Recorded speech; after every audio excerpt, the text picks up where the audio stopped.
কলকাতায় এমন এক জায়গা আছে যেখানে দাঁড়ালে মনে হয় শহরটা কথা বলছে। এই জায়গার নাম ধর্মতলা, কলকাতার সবচেয়ে জাগ্রত মোড়। অনেকে ভাবে ধর্মতলার নাম এসেছে ধর্ম থেকে, কিন্তু আসল গল্পটা একটু আলাদা।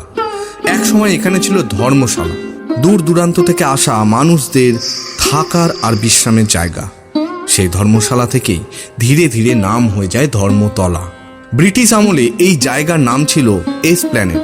এটা ছিল খোলা ময়দান যেখানে সেনাদের প্যারেড করানো হতো আর ব্রিটিশ শাসনের শক্তি প্রদর্শন করা হতো।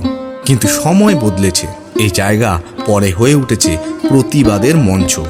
স্বাধীনতার আন্দোলন থেকে শুরু করে আজকের ছাত্র, শ্রমিক, সাধারণ মানুষের মিছিল কলকাতার যখনই কিছু বলতে চায় সেই ধর্মতলায় এসে দাঁড়ায়।